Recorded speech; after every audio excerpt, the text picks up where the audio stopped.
My lord, it takes so long for these ads to be done. Okay, it's not even done yet, but you know what? I'm starting now. Hi everyone. Hi everyone, how's your days going? How's your day going? I kind of just woke up a little bit. I slept for almost 12 hours. Hee hee, I needed it. Anyway, we're reading Scum Villain. We're reading Scum Villain. We're reading Scum Villain! I'm so excited because I've been reading a lot of Luchinga fanfiction because I love him so much. That my fandom brain has really kicked in and I'm like so much.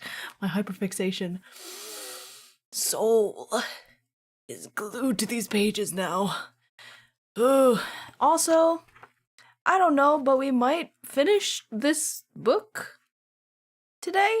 Possibly. We have like 50 pages left. It'd be too short to cut them up in half. So hopefully we can get through all of it. If not, then it'll be kind of pathetic, but you know, it is what it is. What happens, happens.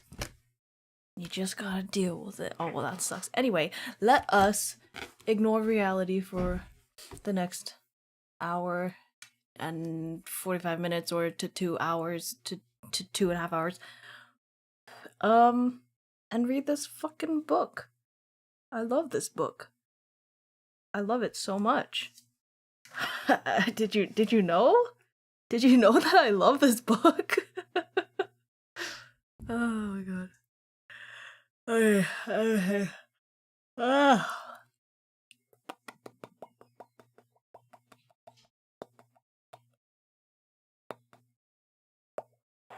I need to drink my tea for a second.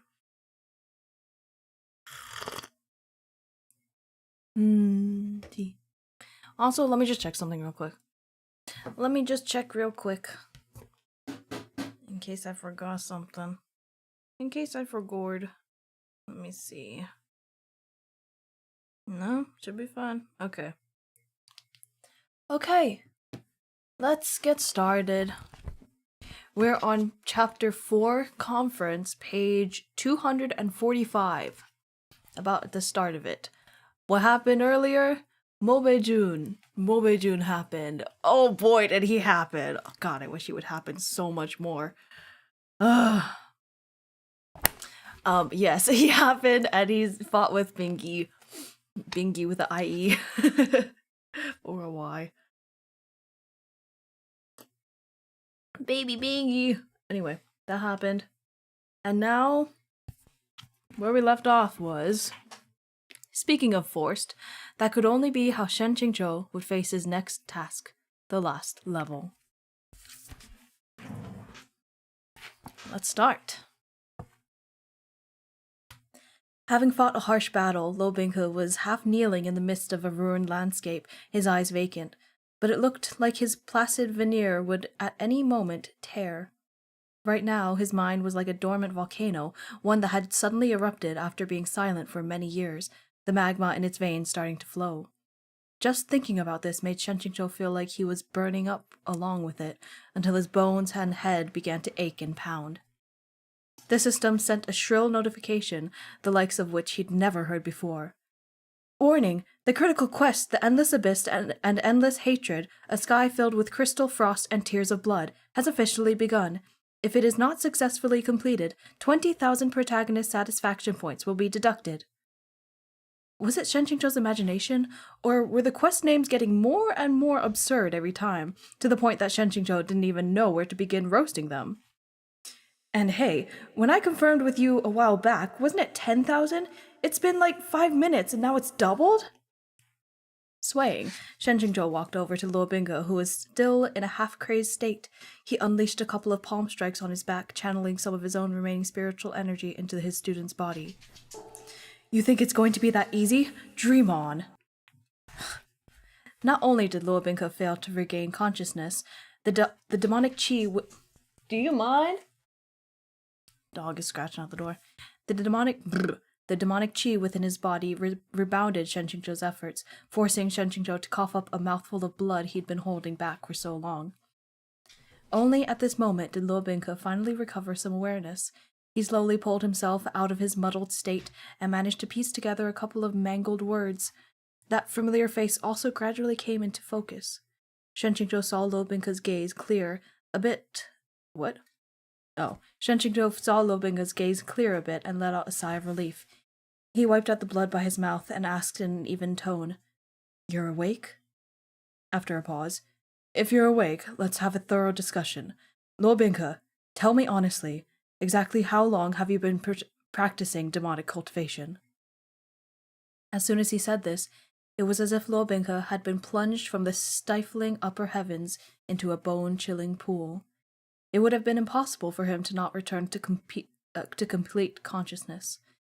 He stared at Shenqingzhou's wintry face, and his heart sank straight down. In the past, Shenqingzhou had always called him Bingke.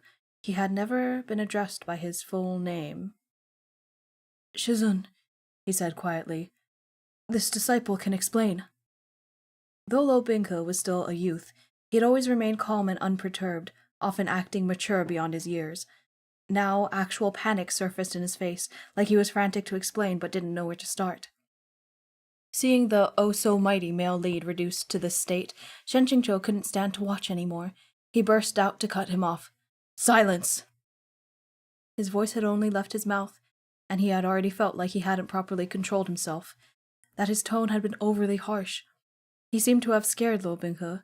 The boy stared at him blankly with pitch-black eyes, like a child who'd been slapped, muddled, and confused, and indeed, he obediently went silent. "When did you start?" Shenqingzhou stiffly recited the line, unable to harden his heart enough to look his student in the eye. 2 years ago." Shenqingzhou went silent and didn't speak. To answer his question, so quickly and so honestly to boot, it seemed Lo Bingke really was scared witless. Unbeknownst to him, Lo Bingke automatically took this silence to mean, "Is that so, you wicked disciple? You managed to hide this from me for so long?"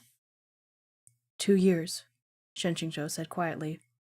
"No wonder you were able to progress by leaps and bounds, and to such an extent. You truly live up to your reputation, Lo Bingke. You are gifted with spectacular talent."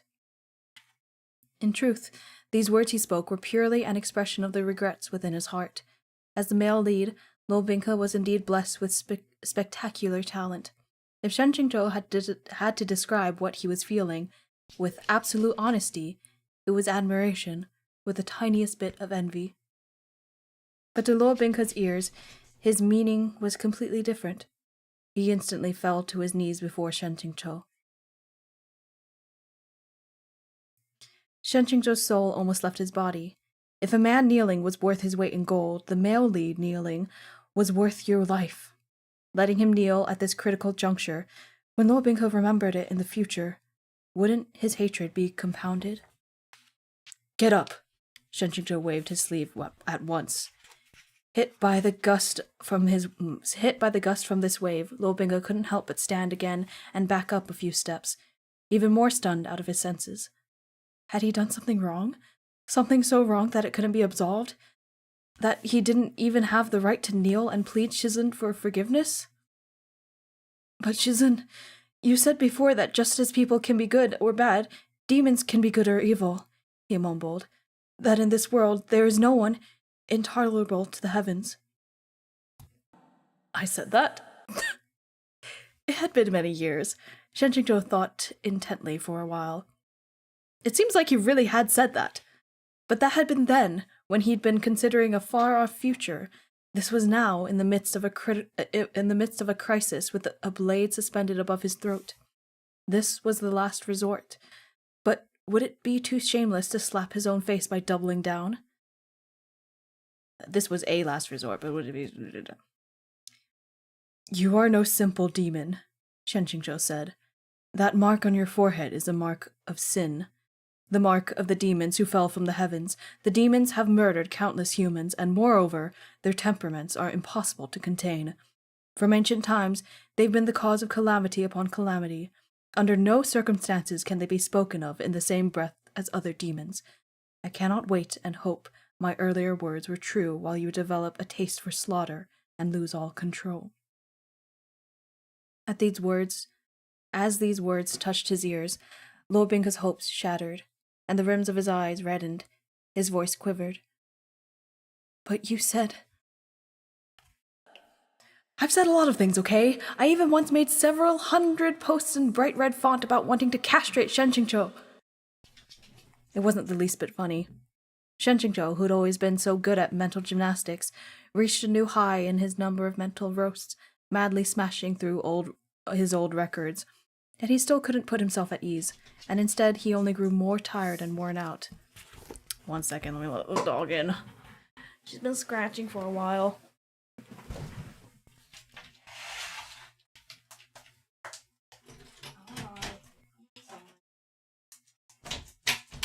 What are you doing? No. No, if you're just gonna do that, then go back outside. No. Oh my goodness. Give me 1 second.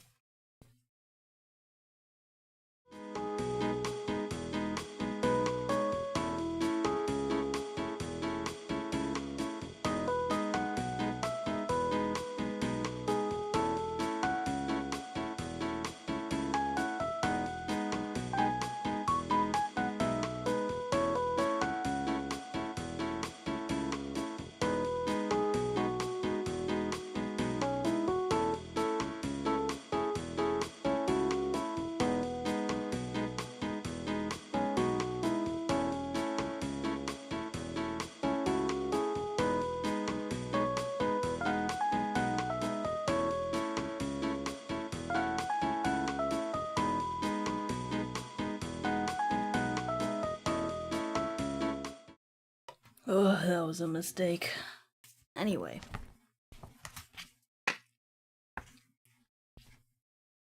Shen Qingqiu, who had always been so good at mental gymnastics, reached higher.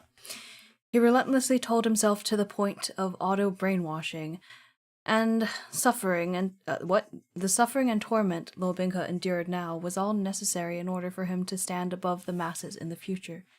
Without enduring the bone-chilling cold, how could fragrant plum blossoms hope to bloom? Without 3 years' training in realms below, how could a demon king over worlds loom? Shinmo in hand, he would possess everything beneath the heavens. With a harem innumerable, he need not be an incel. But it was useless. It was completely useless. Nothing could lift his spirits. Shen Qingqiu raised his head and formed a sword seal to summon Shu Ya, and he held it within his hand. The hand wielding the sword shook slightly. Thin veins surfaced through his skin. Chizun, do you really want to kill me? Lo Binka couldn't believe it. I don't want to kill you.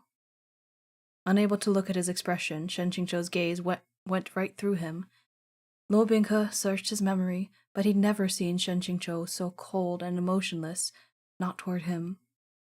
Even back when he'd just entered Sangchong Mountain Sect, when Chizun had disliked him, his eyes had never been this empty, like he was looking at nothing. His gaze held not even a trace of warmth.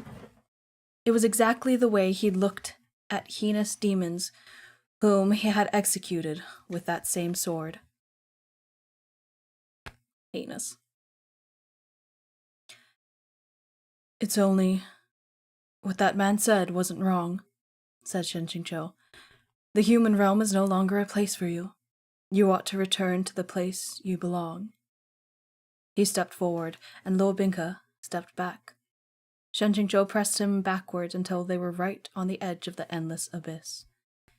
If one looked into the ravine, they would see the shimmering demonic chi roiling unceasingly within it, and they would hear the anguished wails of tens of thousands of spirits. Hundreds and thousands of deformed arms reached up from the cracks toward the human realm, hungering for fresh blood and flesh. The deeper regions faded into black fog and eerie scarlet light. Will you go down yourself, or must I force you? Shen Qingqiu asked, Shu Ya pointing toward the abyss.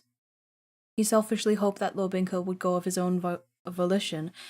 In this kind of scenario, characters who chose to jump from cliffs were often caught on something. Then Shen Qingzhou could go on believing his own lies that this scene would have a happy end. But better than this what? Better that than this moment being carved into Shen Qingzhou's memory from here on out, forcing him to remember night and day that he had shoved Lo Bingke down into his own with his own 2 hands.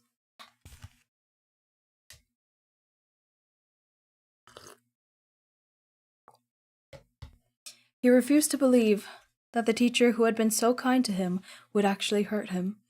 He refused that all those years of companionship every day, morning and to night, could lead to this conclusion. Even as Shuya stabbed into his chest, he clung to a last strand of hope.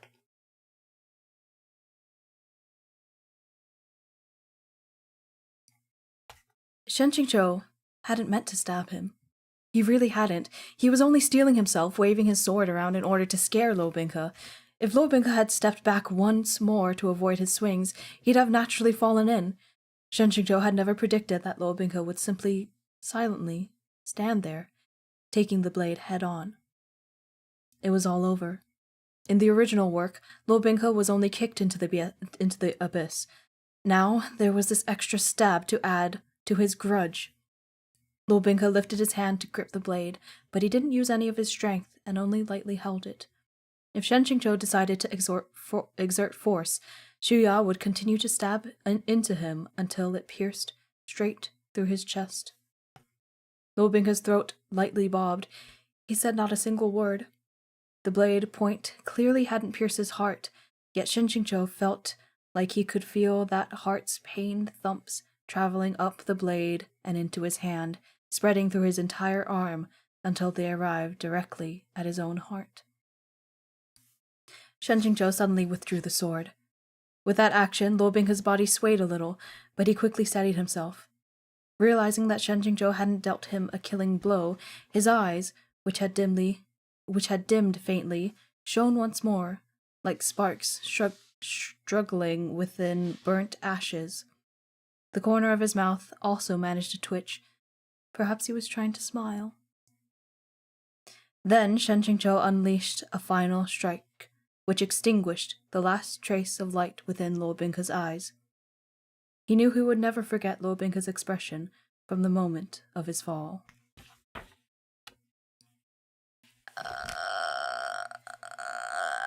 That's a scene break.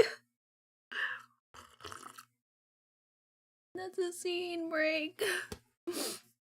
Let me get the illustration up. Biggie. Biggie. There he is.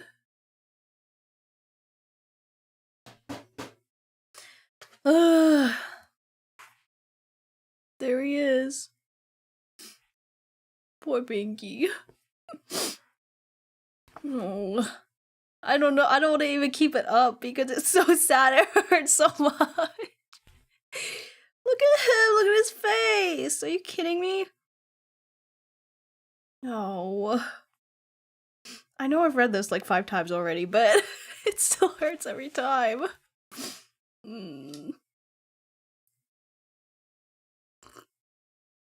Alright. Moving on. I don't think we can keep this up because it's not this part anymore. I should have put it up earlier, honestly.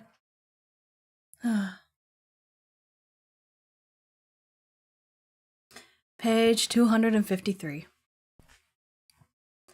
By the time the sect leaders and other cultivators arrived, having finished clearing out the demons within Juedi Gorge, the spatial rift caused by the endless abyss had long since closed. Other than Shang Qinghua, who was playing dead, Shen Qingzhou had stabilized the injuries of everyone who'd passed out, but he hadn't really paid attention to his own. His robe splattered with blood, his face expressionless and stark white. He looked quite wretched. Yue Qinyuan stepped forward to check Shen Qingzhou's pulse and condition, then frowned and asked Mu Qingfan, as the expert, to examine him. The cultivators of each sect picked out their disciples from among the bodies scattered across the ground. and then whisked them away for further treatment. Lu Qingge sensed that they were short one person. Then he realized it was the person who was always flitting around Shen Qingqiu, impossible to miss. "Where's that disciple of yours?" he asked. Head lowered, Shen Qingqiu didn't answer. He picked up the shattered pieces of a longsword lying on the ground, which had broken into many fragments. Qingjing Peak's disciples had hurried to the scene. The sharp-eyed Ming Fan, who had been leading them, looked at that sword and stammered. "Shizun, that sword can't be." Ming Fan had yearned for the Zheng Yang sword on Wangjian Peak. What? On Wanjian Peak, and he had spent many years thinking about it. After Luo Bingke had claimed it, his entire body had burned with envy, and for many nights he'd cursed while tossing and turning. He definitely couldn't mistake it. Ning Ying let out a sudden loud wail. "Shizun, don't scare me. Is that Ah Luo's Zheng Yang? It can't be, right? It can't be." A wave of whispers flowed around them. Zheng Yang? They're talking about Peak Lord Shen's beloved disciple, Luo Bingke. A sword shares its existence with its master. If the sword is broken, then where is he? Could he have... Someone sighed. If this is really what happened, that's truly a great pity. In the midst of all this, Luo Bingke had become the Immortal Alliance Conference's top ranker. Heaven envies talent. Heaven envies talent. There were those who sighed in pity, those who were stunned, those who were sorrowful, and those who rejoiced in the misfortune of others. Ning Ying burst into wailing tears on the spot. Though Ming Fan hated Luo Bingke and was always cursing at him to go die, he never really wanted him dead. Moreover, when he thought about how much Shizun had adored him and how this shitty brat had died without even leaving a corpse, Shizun had to be terribly sad, and Ming Fan couldn't be happy about that either. Gloom and anxiety fell over the entirety of Qingjing Peak's delegation. Jianshu Peak's group of women and Qi Qingqi as their head were also deeply moved. Lu Qingge wasn't good with words. He patted Shen Qingqiu's shoulder. "Your disciple is gone, but you can still accept more." Lu Qingge. Oh, Lu Qingge. Though he knew Lu Qingge was trying to comfort him, Shen Qingqiu still wanted to feebly roll his eyes at him. People who hadn't kicked their favorite disciple, who was also the male lead, into the endless abyss were all just commentating from the sidelines. Whatever. What's done is done. Qingjing Peak's disciple, Luo Bingke, Shen Qingqiu said slowly, fell to the demons and perished. What do you mean? Why am I crying? Why? I don't know. I don't know. I love them so much. I love them. And they really all think that he's dead, except for Shen Qingqiu, but it's like kind of the same thing. But anyway. Okay. There's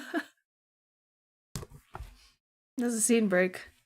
Oh, we are still on chapter 4 on page 255.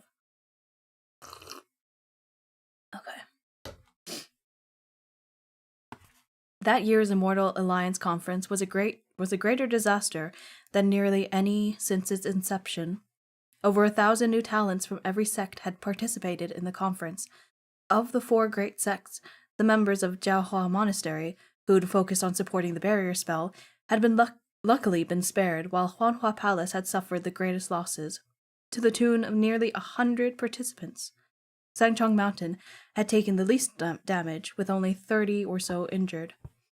The newcomer with low skill and meager cultivation largely hailed from the other assorted sects and clans. Newcomers, multiple. This was the group that had been hit the hardest and taken the most casualties.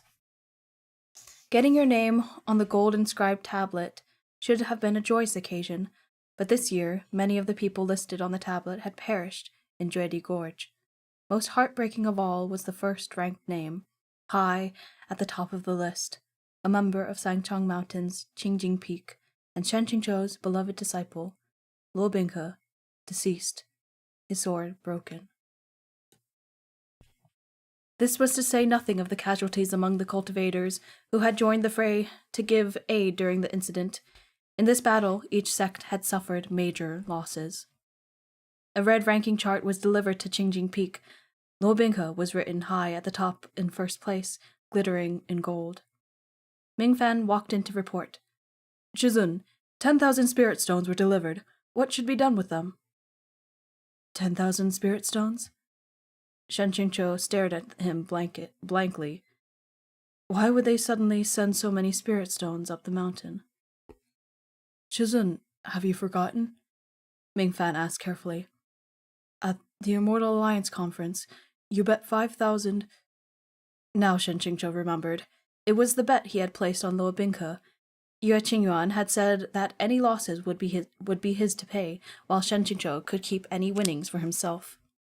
Sure enough, Luo Binghe had made a good showing, and in the final hour he had shot past the first and second-ranked Gong Yi Zhao and Lu Mingyan to perch at the head of the rankings, thereby earning his master double his initial investment. At the time, Shen Qingzhou had thought that profit was profit, and that he might as well receive a consolation prize, but now he was at a bit of a loss.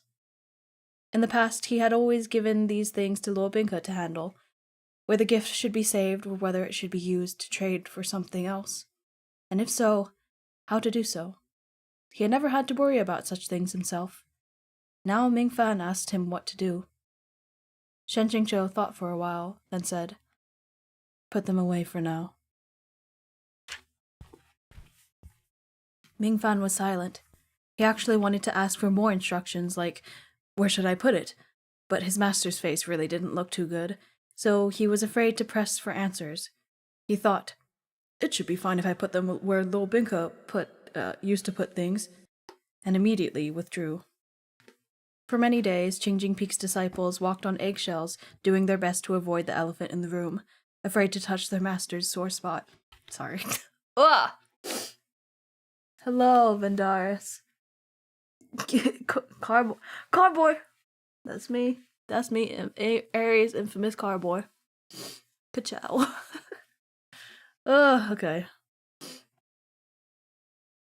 They all thought that after a few days, things would eventually take a turn for the better. A few days? A few days. Okay. A few days. These guys have never experienced grief in their life.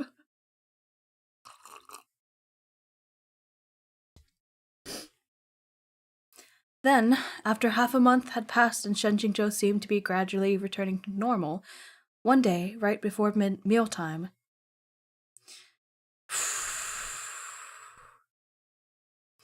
they suddenly heard Shen Qingzhou call Luo Binghe's name a few times from the bamboo house. With a thud-thud-thud, Ning Ying burst inside, giving Shen Qingzhou a scare. What are you doing? He asked, charging in here so suddenly. It's unsightly for a lady to act so rough and undisciplined. Ning Ying's eyes were red, like that of little bunnies. It's too sad.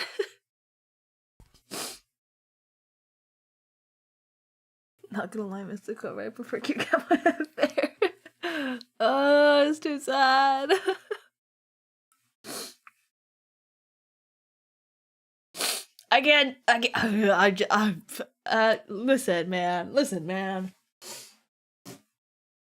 Listen, man.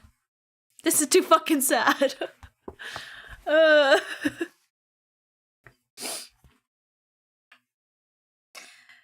Shizun. Ning Ying stamped her foot. Wait, no, I skipped a line, sorry. Ning Ying's eyes were red, like that of a little bunny's. Shizun, whatever you want to eat, I'll make it for you. Shen Qingzhou coughed. No need. Go out and play. Shizun, Ning Ying stamped her feet. Even if Alo is gone, you still have the rest of your disciples. You're so out of your mind with grief. We disciples are worried to death. Shen Qingqiu would never have expected someone to use the words out of your mind to describe him. Actually, now that he'd reached the core formation stage, it didn't matter whether he ate or not. He just had a sudden craving and wanted to eat some snacks, and he had, for a moment, forgotten that he'd already thrown Lo Binka into the endless abyss. How did that count as being out of his mind? Have you tried not being sad or stop reading sad stories? I can't stop. I have to keep reading sad stories, otherwise I'll die. Otherwise, I will perish. I need the angst. I need it. Shen Qingqiu opened his mouth, 100 words of protest ready to spill forth. But seeing Ning Ying nearly about to cry from anxiety, he hurriedly went to comfort her instead. Only after he swore solemnly that his calls just now had been a mere slip of the tongue did she calm down. After coaxing her back outside, Shen Qingqiu let out a long sigh. He suddenly felt that this little miss, who in the original novel had always been pampered and childish, only capable of getting in trouble and being a burden, had in fact grown up quite a bit. After all, she was one of Lo Binka's harem. She was the one who was supposed to be clawing at the ground, wailing to the heavens, but instead she'd come to comfort her master. Had his instruction actually had some effect? Either way, things couldn't go on like this any longer. Clearly, Shen Qingqiu was the one who'd raised that little lamb of a protagonist, so why did it seem like the protagonist had been the one looking for him?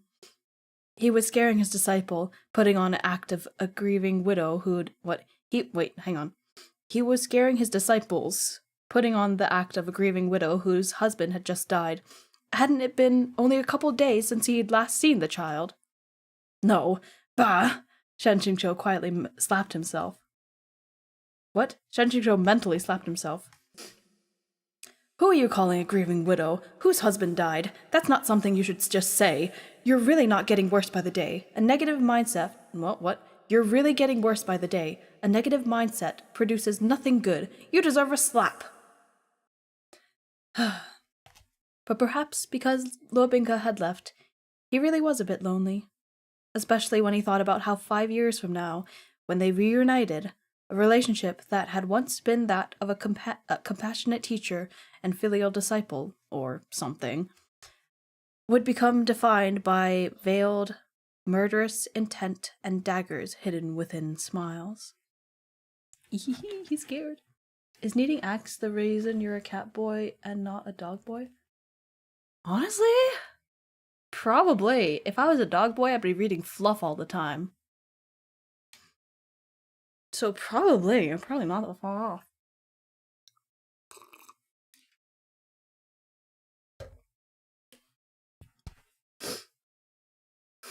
Okay. Shen Qingqiu had brought the broken pieces of Zhang Yang back with him. He messily dug a hole behind Qingjing Peak's bamboo house, erected a tablet, and set up a sword mound. When others saw him lost in thought as he faced that empty tablet, they thought he was reminiscing about his beloved disciple, and they could only sigh. What a deep master and disciple bond. Fate toys with us all. Only Shen Qingqiu knew that the one he was mourning was in truth within that sword mound, buried underneath, and never to return. That youth, as warm as the sun. Oh. So he is actually mourning him. I'm gonna die. I'm gonna die.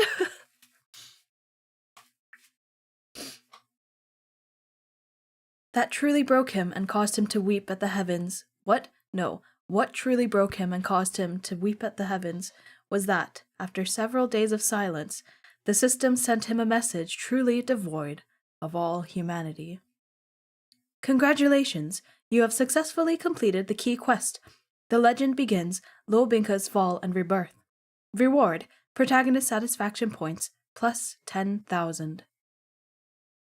Before Shen Qingqiu even had the chance to be pleased, it continued. However, due to extraordinary circumstances, a new point value had been activated, Lo Binka's heartbreak points. Due to excessive high heartbreak levels, Protagonist satisfaction points have been reset to 0. Please continue to work hard. Reset to 0. Reset to 0. Reset to 0. Those 3 large words looped endlessly within Shen Qingqiu's mind. Hydrate, thanks for the hydrate. I'll hydrate.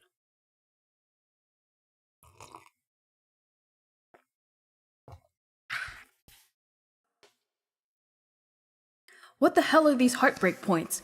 Didn't I tell you not to randomly activate strange point values? Fuck off. So Lo Binghe really is your darling son. Even his heartbreak points gets a point value of its own. Years of slaving away at the system's every command, and he was back to square one in a single night. Being a villain was true misery, grievances enough to fill the ocean. Being so unhappy, naturally, Shen Qingqiu had to go take it out on someone else. So he had Ming Fan deliver a message inviting Shang Qinghua to the bamboo house. Shang Qinghua! Shang Qinghua! Shang Qinghua placed down the porcelain tea bowl and smiled. Shen Qingshang's Qingjing Peak is truly elegant and secluded. Even this mere tea bowl is exquisite. Such sophistication truly makes Qinghua feel ashamed. You should feel ashamed, you fucking bitch. Okay, sorry, I love him so much. I really love him so much. Qingjing Peak and Anding Peak had always minded their respective business. Shen Qingqiu was reserved and aloof, and very rarely took the initiative to invite guests. But this time he had actually sent a disciple to Anding Peak with an invitation. Shang Qinghua was unable to discern what he wanted, but no one slaps a smiling face, so he started out with compliments. At least that couldn't be a misstep. Shen Qingqiu dismissed the disciples, closed the door, and sighed. Shidi, with these words of yours, everything I see begins to bring up old memories. Every plank, every dish in this Qingjing bamboo house was personally arranged by that disciple of mine. Shang Qinghua said nothing, but sighed along with him. Ah, Lo Shiji, Shiji?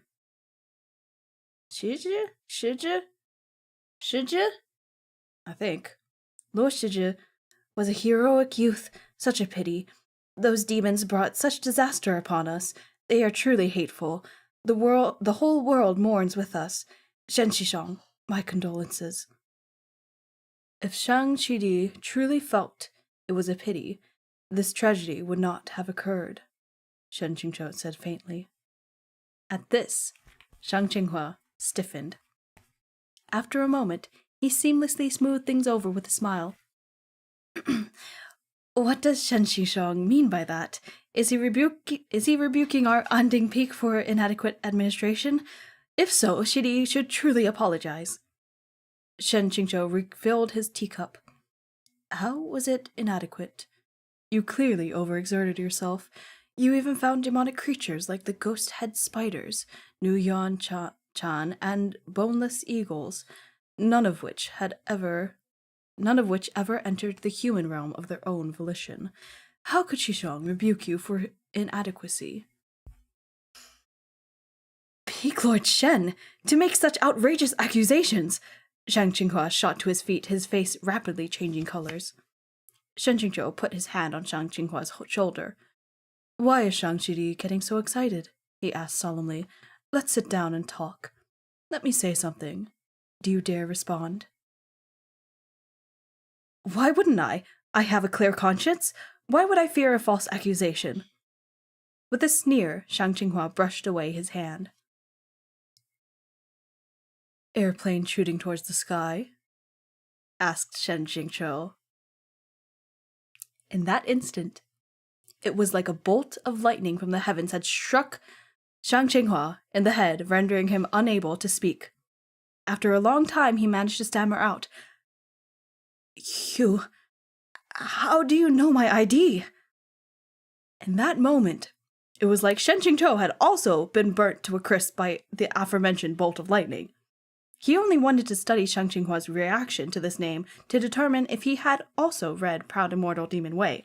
But given his reaction, he wasn't just a reader, was he? After 3 long seconds, Shen Qingzhou jumped on him. It's you?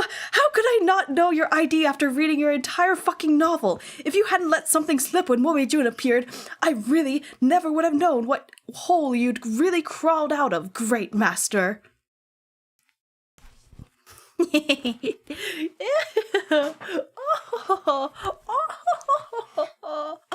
Oh, I love it. I love it. I love it. I love it. I love it. I love it. I love it. It's like strangling it right now. I love them so much. They're so fucking stupid. Oh my god, that's the end of the chapter. That's the end of the chapter. And now we are on chapter 5, called Bailu. Am I going to finish this book? I don't know, maybe. Should I take a break right here for now? I think I'll take a break right here, and then we'll just like go ham on the next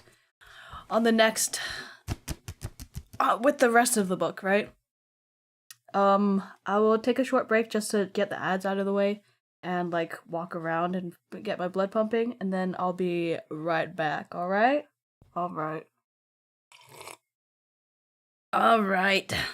I'll see you in a bit. Burb.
Alright, we are back. We are back to it. Yes. Yes. I also think Twitter might be fucking with me. Either because I said the word trans, or it's because I said the word cis. Either way, it came up right before I posted it. It said, there's a slur in this. Where's the slur? Where's the slur? I'm referring to my people, and cis is a is a term. It's not a slur. It's not a fucking slur. All right. Anyway. Stop lying when I'm asleep. Can you say it? Yeah, anyone can say it. Anyone can say it. That's the thing. It's not a slur. Twitter is delving into Nazi propaganda. That's all I will say about that. Anyway, chapter 5. Gamer. Uh-huh. Right. You should add a Y to that.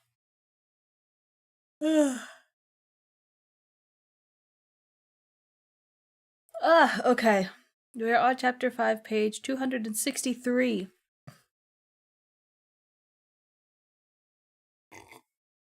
And let's finish this fucking book. Let's finish it. No, not that way. Ugh. Okay, anyway.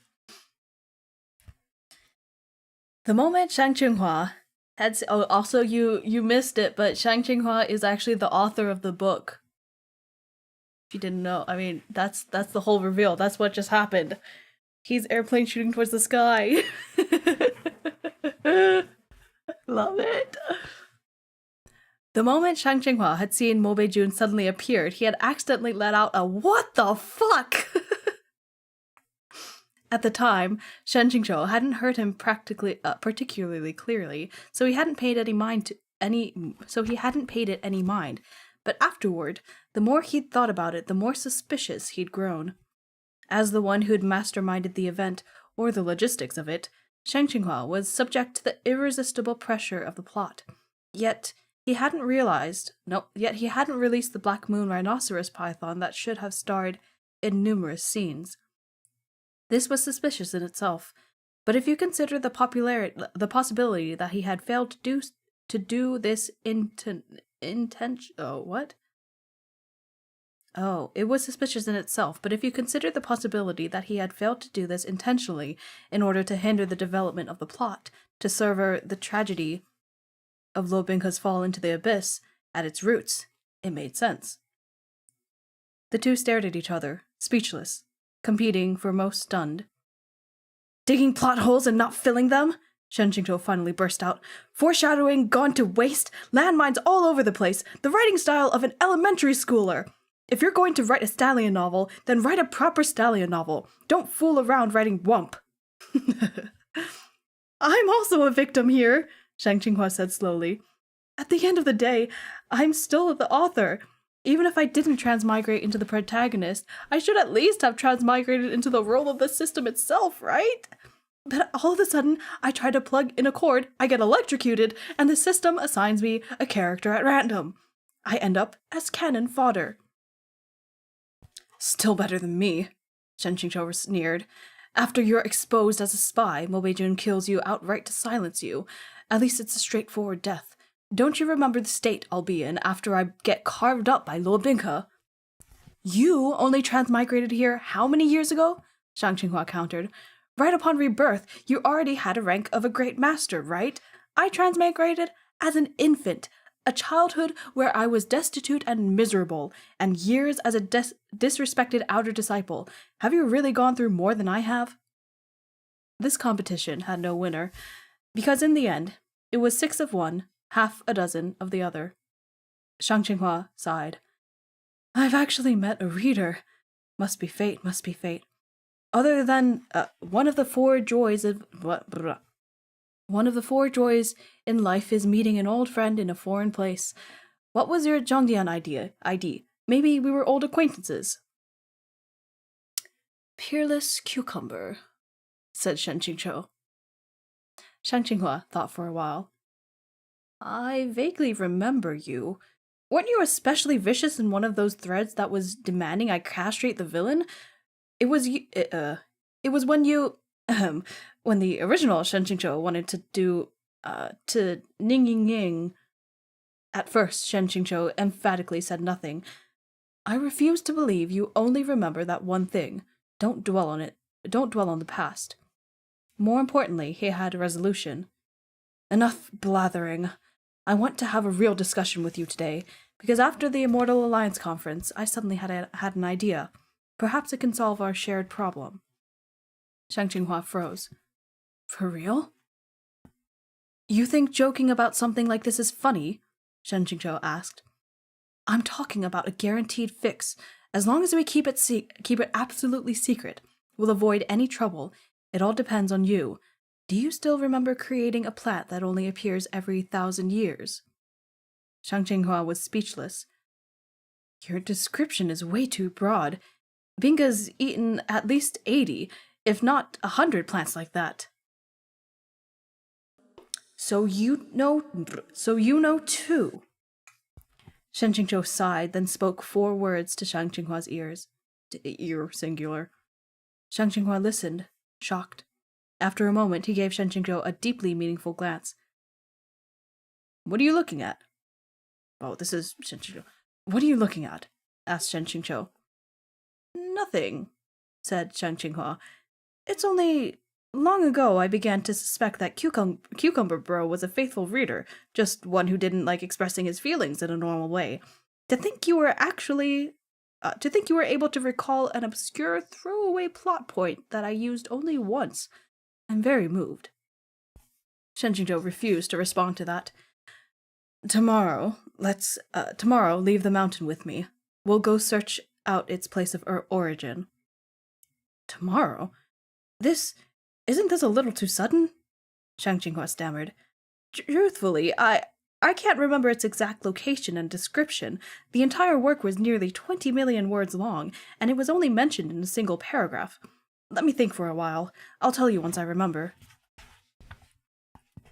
Then take your time remembering until Lo Binghe murders his way back with Mo Beijun under his command, said Shen Qingqiu with the utmost sincerity.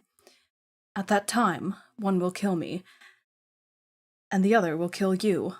I'm sure it won't be too late then either. All right, I'll definitely remember by tomorrow. Thankfully, on Unding Peak, trivial matters like assigning rooms and uniforms to newly accepted disciples didn't require the Peak Lord's involvement. Shang Qinghua went back, and he thought long and hard the entire night, racking his brain, shifting and overturning the contents of his mind. Finally, before daybreak, an epiphany struck, and he circled a location on a map. The one time he remembers something. Upon seeing the map, Shen Qingqiu slapped the table, then grabbed Shang Qinghua and set off down the mountain. They spent part of the journey eating, part of it playing, traveling partly by sword and partly by carriage. All in all, it should have been quite pleasant. The only part that was just a tiny bit unpleasant was that Shang Qinghua moaned and groaned as he sat in the coachman's seat. Why am I the one paying for all the food and lodgings? He asked. Why, whenever we're taking a carriage, I'm also the one driving. Don't you feel any shame? Shen Qingqiu asked from inside the carriage. The funds are communal, provided by Jiangmen Qishong. All you're doing is taking them from your waist pouch. Shang Qinghua's heart grew especially sour when he thought back to the words of instruction Yue Qingyuan had given him before they left. Shang Shidi, for the journey's duration, Qingqiu will be in your care. He's frail, so please watch over him. What was up with that? As the author, Great Master Airplane Shooting Towards the Sky, who'd put his all into portraying Shang Qinghua as lowly scum, he finally understood this character's plan. Pain, not plan.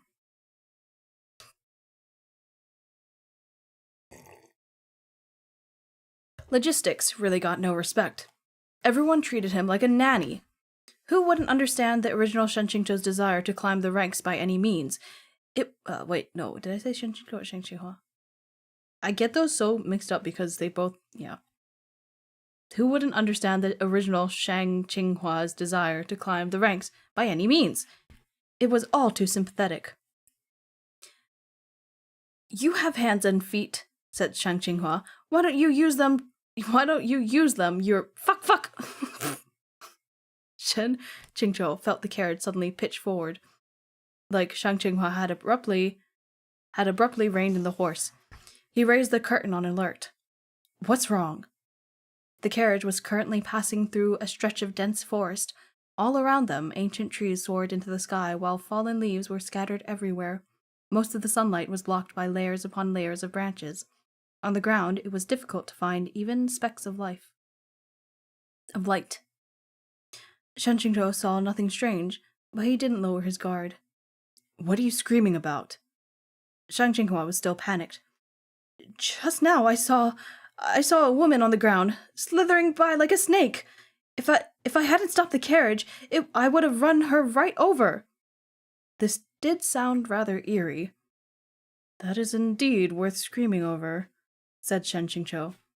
The forest was still and quiet. As of right now, nothing seemed off. Shen Qingzhou didn't dare relax, though. Instead of getting back inside the carriage, he joined Shang Qinghua on the driver's seat. Forming a sword seal with one hand, he observed their surroundings in silence, while his other hand pulled out a handful of melon seeds from the snacks bag, while he shoved at Shang Qinghua. Be good. Go inside, eat and play. I love that.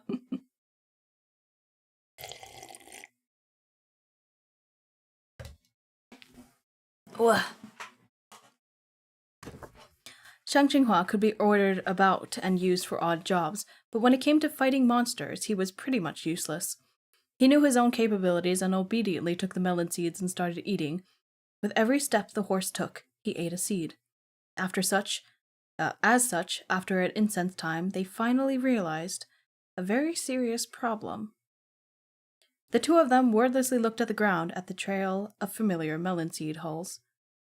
No doubt about it. Sangchong Mountain Sect's Changsao Peak's dragon bone cantaloupe seeds are red in color with golden insides. Wait, this is Shang Qinghua, oops. This is definitely the trail of seed hulls I left. That was a ridiculous sentence I just said. The fuck is this guy's problem?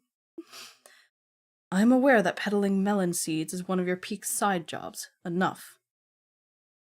So here was their problem. How had they returned to the original location? The two of them stared at each other. They were going in circles, a classic, and very tired, scenario.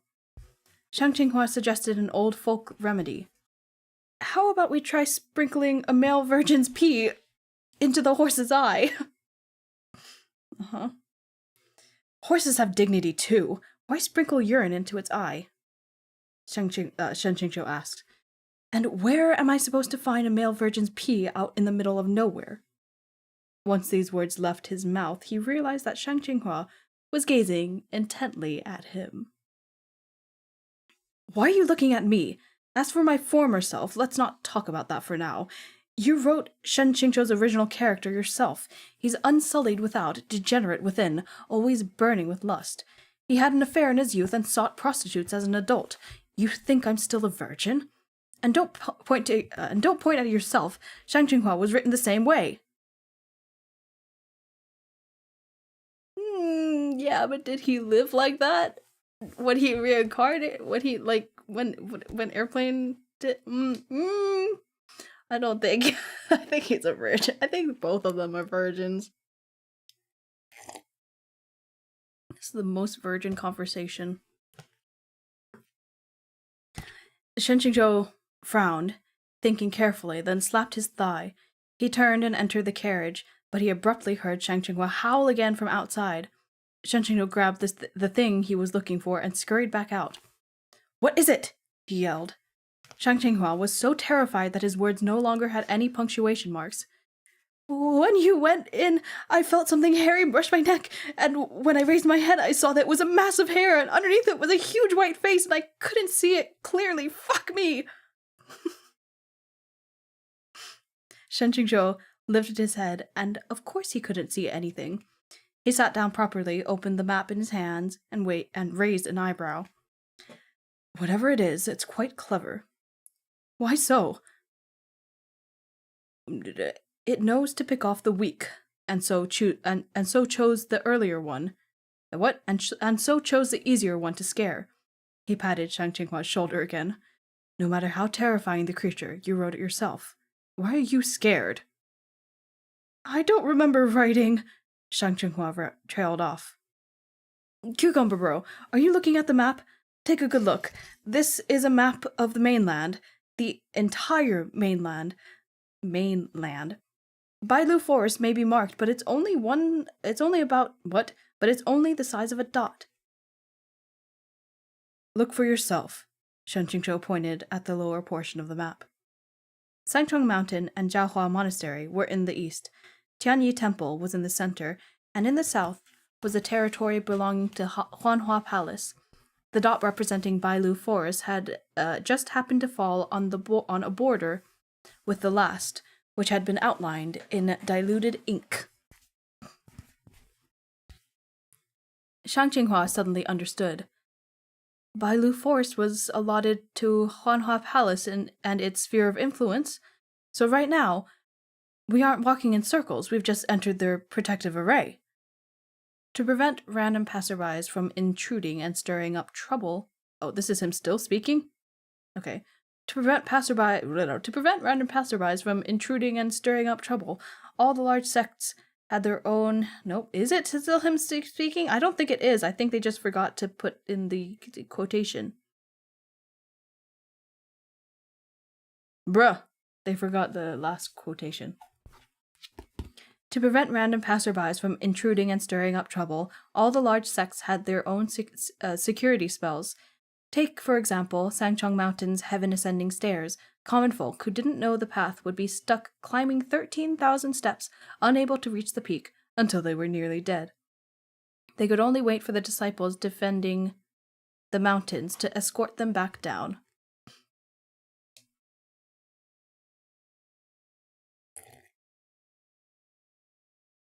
Thus, so long as they were trapped in this spell and without guidance, they would only keep running in circles.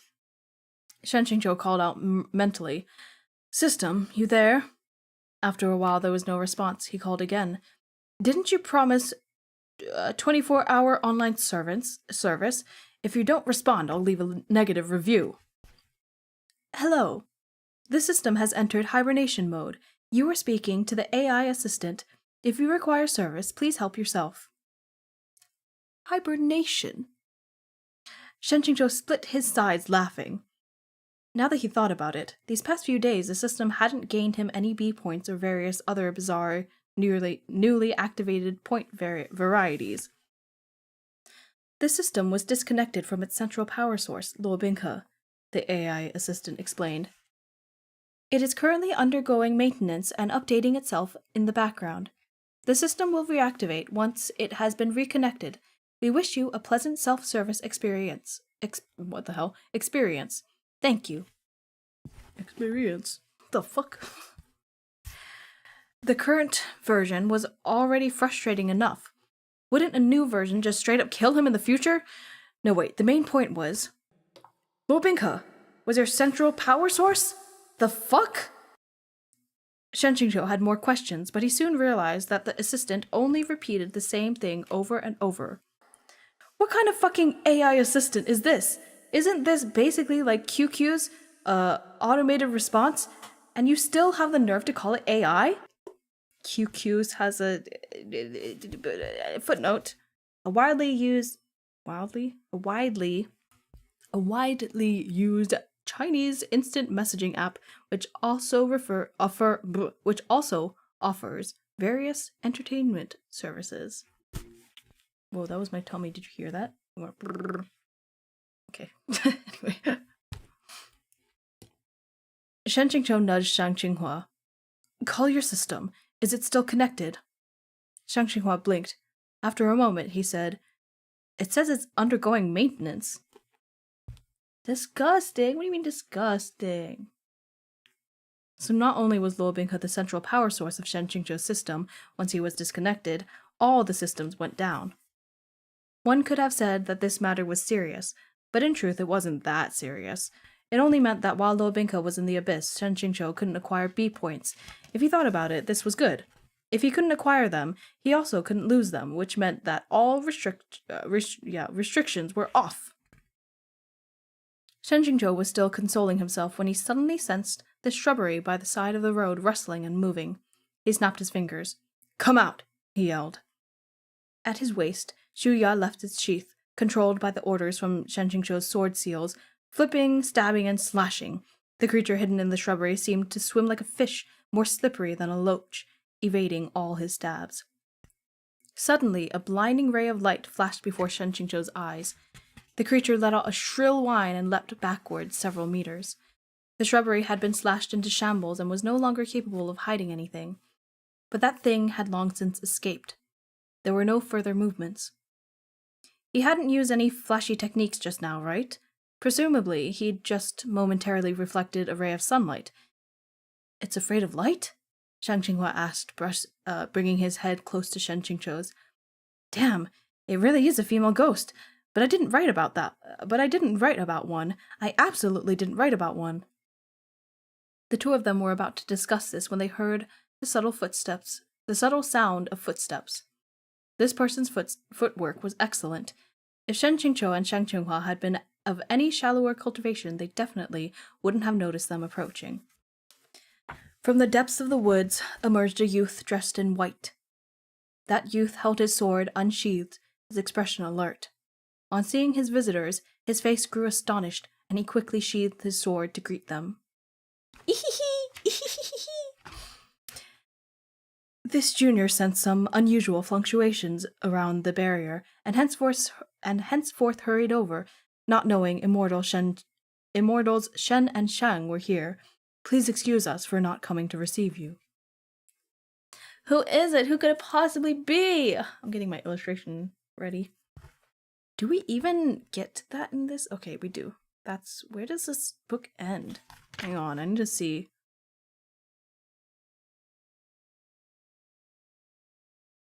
Okay. It's not happening. Not yet, at least.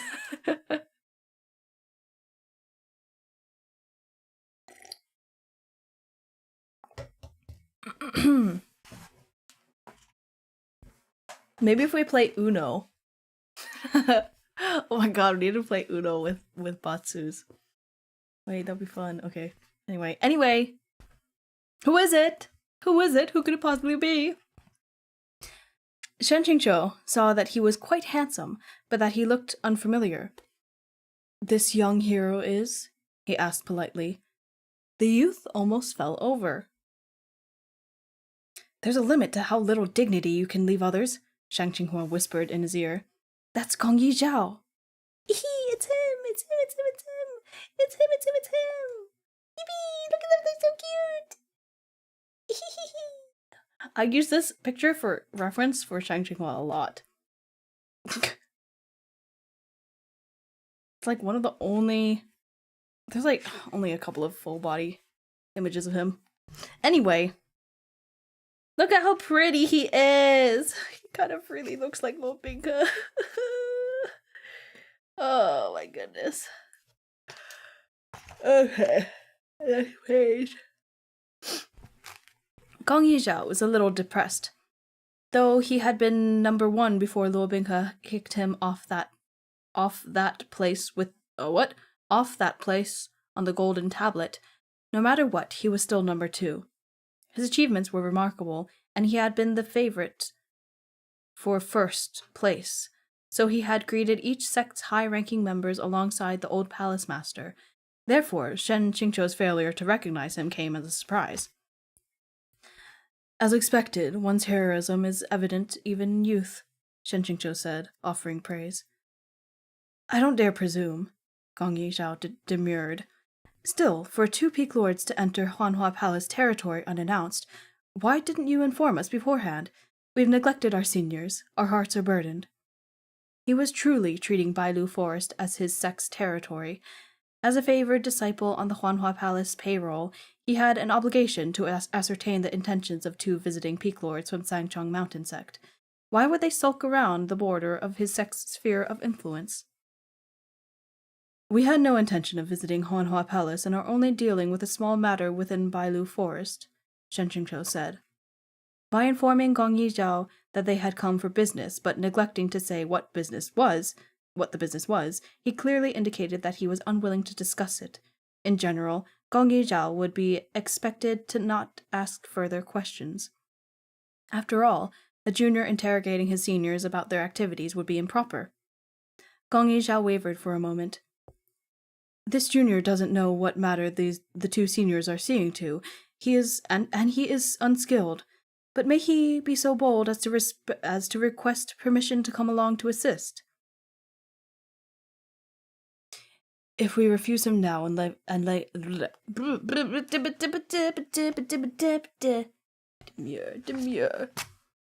If we refuse him now and let him leave, it won't be just one person coming to look for us later. Shen Qingzhou's face held a smile. His lips barely moving as he muttered to his teammate, "It's better if we bring him along. Anyhow, he can fight." Shang Qinghua, who admittedly couldn't fight, muttered in response, "In the event he won't let us walk away with the sun moon dew mushroom, what will we do? If it grows in my garden, of course it belongs to me. If it grows along my fence, it also belongs to me. Don't say that I didn't warn you of Huanhua Palace's logic." "Are you an idiot?" Shen Qingzhou said. "When we find it, we take it and leave. He can't forcibly snatch it from us. If he goes back and tattles to his teacher, that's a problem for future us. We'll be long gone by then. Like we'd wait for them to catch us." "What if our sects become hostile?" Your life or diplomatic relations. Choose one." Shang Qinghua didn't hesitate in the slightest. "Let's bring him." Shen Qingzhou raised his head and decisively said to Gong Yizhao, "Let's go." And so, the hard work of driving was handed to the junior. "Senior Shen, there's something Junior doesn't understand," Gong Yizhao said curiously as he was maneuvering the reins. "Please speak," said Shen Qingzhou. With Senior's level of cultivation, I'm gonna redo that. I missed the show already. I know, right? With Senior's level of cultivation, he would need only a moment to break our sect's protective array, and he could do it without anyone knowing any better. Why did you admit such a large spiritual fluctuation? What? That fluctuation. I always want to put an N there somewhere, like in the middle of it. That fluctuation wasn't my attempt to break the spell, said Shen Qingzhou. It occurred while I fought a mysterious demonic creature. A mysterious demonic creature? In truth, it was hard to tell if it was demonic, but it had an evil appearance, unlike that of normal creatures from our realm. Gong Yizhao frowned. There are human settlements within a 5-kilometer radius from Bailu Forest, but we've never heard word of any demonic attacks. Even fierce beasts are uncommon. Then what exactly was that? Shen Qingzhou muttered to himself. It had loose hair draped all over its head, an odd flexible skeleton, and a bloated face like that of a starved, drowned corpse. Who is it? I mean, what is it? What is it? What could it possibly be? I don't know. I don't know what it is. What is it? Hello? I lost my place. Bye. Okay. No matter what it is, it's for the best if it doesn't appear again, Gong Yizhao said. If it does, the two seniors need not trouble themselves and can leave it to this junior. The respect within those words wasn't pretense. Though Gong Yizhao's understanding of his senior, who carried the Shu Ya sword, was limited, and they'd only met once or twice from afar during the last Immortal Alliance conference, Shen Jingzhou's personal disciple had surpassed Gong Yizhao to secure the top rank. That same disciple had also saved quite a few of Huanhua Palace's disciples, and therefore Gong Yizhao felt no lack of reverence for him. Shen Jingzhou took in that proper bearing, which lacked not the slightest bit of appropriate humility.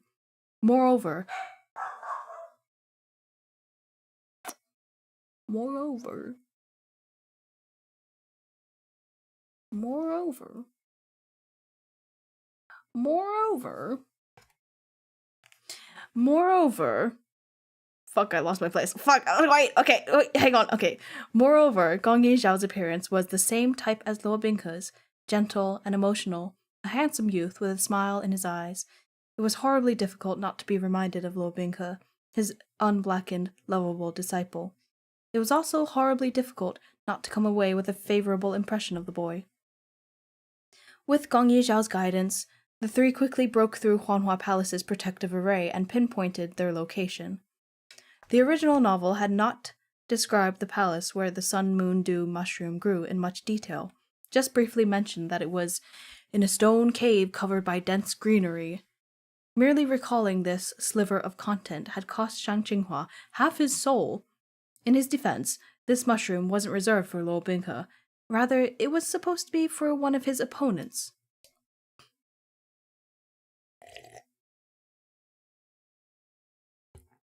It was precisely because of this that Shen Qingzhou dared to seek it for himself. If it were a thing that affected the main plotline, or if it were some mystical power, or if it was some mystical flower or herb meant to provide one of Luo Bingke's power-ups, he wouldn't have had the guts to try and steal it. Trying to snitch resources from the male lead didn't lead to any kind of sweet and forgiving conclusion you got when you lost a handful of rice for trying to swipe a chicken. But since they were both villains, he figured it should be fine if they reappropriated it. Fortunately, though, Bailu Forest was large. What?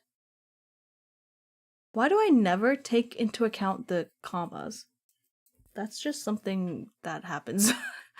Fortunately, though Bailu Forest was large, there was only one stone cave.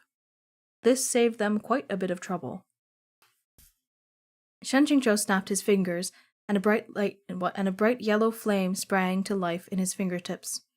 With a flick, the flame swam off into the depths of the damp, pitch-dark cave, a bright tail leisurely swishing behind it to illuminate the path before them. At first, the stone path was wide enough for three people to walk shoulder to shoulder, but the further they went, the narrower it became, until they had to turn sideways to get through. It twisted this way and that, like the coiled intestines of some giant beast. Eee! The lighting was poor. Even Shen Qingzhou's ball of flame flickered between bright and dim. He flicked out a few more, and the balls of fire chased each other around. Gong Yizhao took up the rear, Shang Qinghua, who wanted to wait outside the cave, but Shen Qingzhou had dragged him in. Maybe he was scared or something, because he touched Shen Qingzhou's arm from time to time, making goosebumps run down it whenever he did. Finally, Shen Qingzhou couldn't take it anymore. Because they were with an interloper, he lowered his voice to hiss, "Can you stop pinching me?" There was no reply, but at least the touches stopped. Shen Qingzhou continued to grope his way forward, but Shang Qinghua suddenly kicked him in the calf. Shen Qingzhou couldn't help letting a "fuck" slip from his mouth. Shang Qinghua's voice sounded from far behind. "Shen Shishong, what did you say?" His voice echoed through the winding corridors, like it had been stretched by the distance.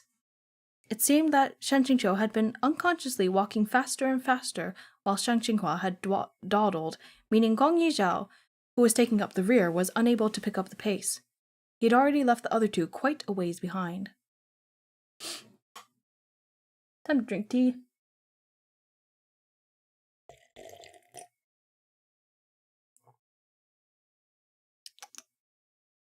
Hang on.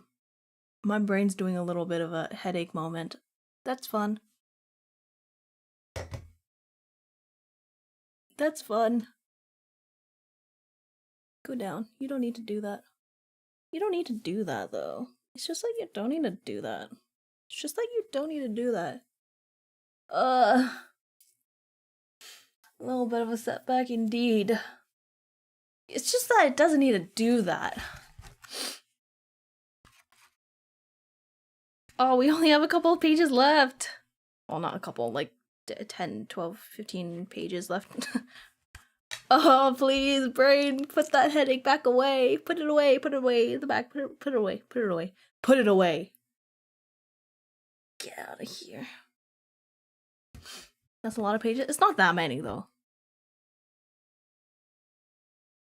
It's 14 pages. Or, yeah, 13 pages about. Alright. It's fine. It went back. Where was I? Yeah, I left. But if Shang Qinghua hadn't been touching his arm, then who had? I think I should put this away now. Who had?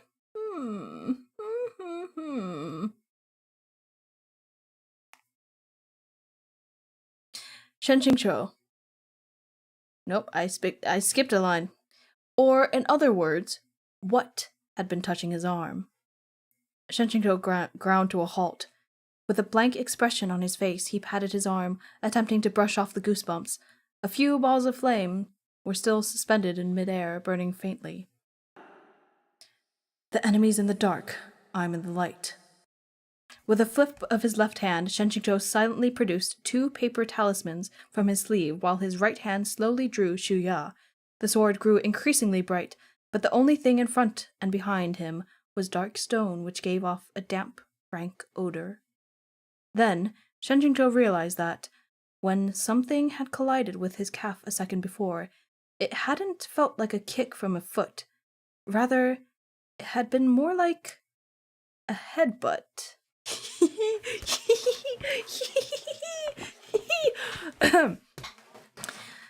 Shen Qingqiu jerked his head down, and his gaze met that of a deathly pale and bloated face on the ground. Shen Qingqiu threw his talismans at the face, and in an instant the narrow stone pathway lit up with bursts of fire and flashes of lightning. He wanted to draw his sword, but he hadn't realized that the space was too narrow. Before he'd even drawn it halfway out of its sheath, his right arm knocked against the wall of the tunnel, and the hilt of the sword hit the stone with a clang. The thing on the ground was soft and boneless, slithering back and forth like a giant snake. It was more agile than Shen Qingqiu, and it evaded his attacks so quickly that even at this point-blank range, the talismans failed to hit it. In the short time Shen Qingqiu had lost attempting to draw his sword, it had already reversed course with a swish and slithered away, heading right in the direction of Shang Qinghua and Gong Yizhao. "Watch out!" he yelled. "There's something heading your way!" At this, Shang Qinghua immediately turned around and yelled, "Young hero, quick, let's switch places!" He worked in logistics. How could he be in the front line of an assault? Gong Yizhao tried to do as instructed, but the pathway was already narrow enough to raise the hair on one's nape. There was only enough space for one person to walk with a fist width of margin besides. He couldn't get around at all. Shen Qingqiu yelled Shen Qingqiu yelled again. "On the ground! Look at the ground! It's crawling on the ground!" When Shang Qinghua turned his head back, he saw a snake man slithering toward them. He made a swift decision and collapsed on the spot. Gong Yizhao had never seen such an eerie monster either, and he froze for a moment. But upon seeing Shang Qinghua's sudden collapse, his face twisted. "My apologies," he cried as he leapt over Shang Qinghua. Though it was done in an unsightly way, the logistics guy and the vanguard finally at least managed to switch places. "Don't draw your sword," Shen Qingqiu yelled again. But he couldn't. Before he could finish the word sword, Gong Yizhao had carelessly tried to draw. Of course, he ended up suffering the same disastrous consequence. His hilt hit the stone wall before the sword was halfway out. Shen Qingzhou finally arrived, holding his own blade. Idiot! He blurted out. Gong Yizhao was rather aggrieved. In truth, Shen Qingzhou also knew that the issue was that the boy's reflexes were too fast, leading him to move before finishing listening. Anyone else would have done the same, but in the past, on the few occasions Shen Qingzhou had What the fuck? What the fuck is happening? What do you mean by granite? Maybe if you look at it, you'll understand. Anyway. But in the past, on the few occasions Shen Qingzhou had partnered with Luo Binghe, his disciple had understood exactly what Shen Qingzhou wanted, and he had always responded perfectly without his master needing to offer a single word of clarification. The contrast was as clear as day. Shen Qingzhou couldn't help but miss the benefits and ease working with Luo Binghe had afforded him. The stone corridor meandered back and forth, and moreover it was dark, which made for an extremely advantageous environment for the thing to move through. Shen Qingzhou drew out another handful of talismans, but the thing had already slithered away and disappeared. Senior Shen, that snake, was that the demonic creature you encountered in Bailu Forest? Gong Yizhao asked in disbelief. It was, said Shen Qingzhou. I still don't understand how that thing managed to escape our pincer attack.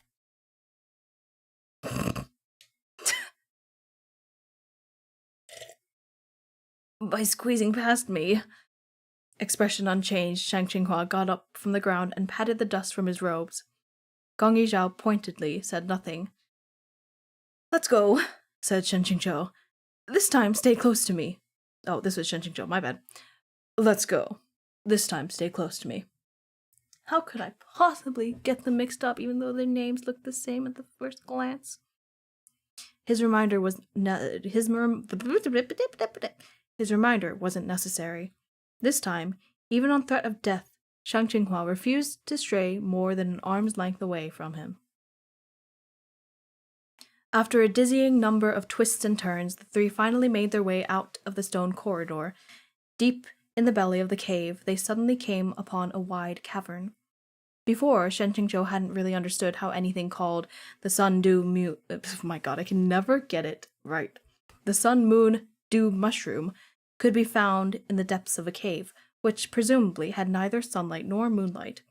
The name clearly indicated a thing that gathered spiritual energy from nature and from the essence of the sun and moon, so how could it grow in this place? Now he finally got it.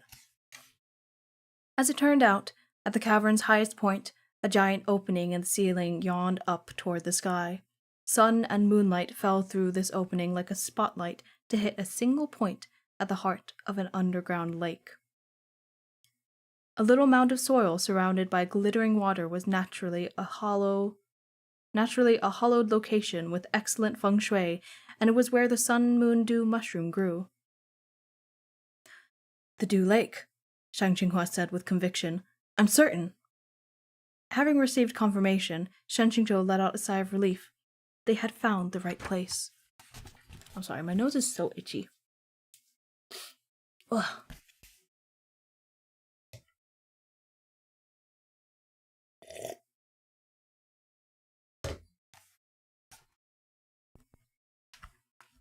The lake before them was filled with no ordinary water, but rather with unsullied morning dew. This unsullied water, collected from morning dew, brimmed with spiritual energy, and nourished the sun-moon-dew mushroom. After the mushrooms matured, their mycelia?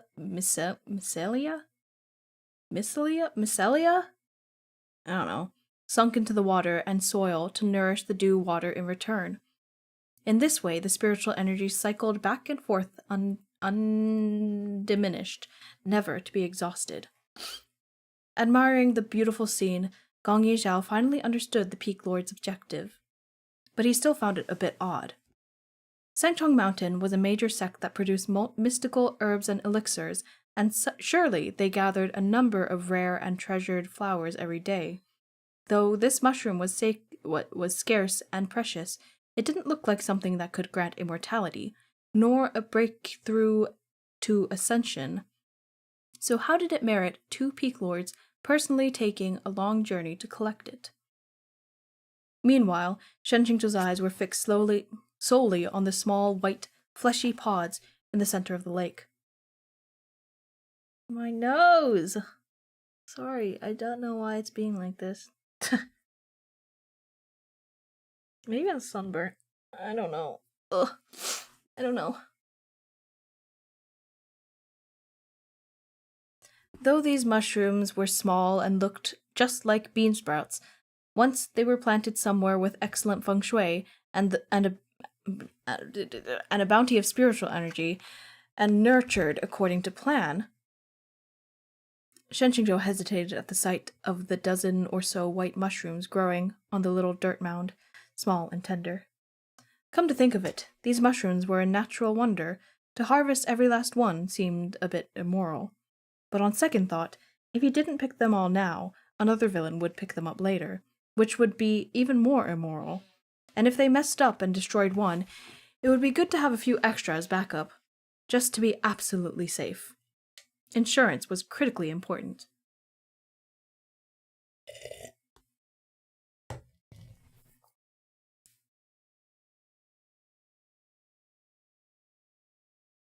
Having made his decision, he carefully pulled up each mushroom together with a little soil and stored them in his sleeves. When the last mushroom was in his hands, Shen Qingzhou suddenly heard the sound of a sword being drawn behind him before he could properly stow it. When he turned around, Gong Yizhao had his sword in hand, and he was staring straight at Shen Qingzhou.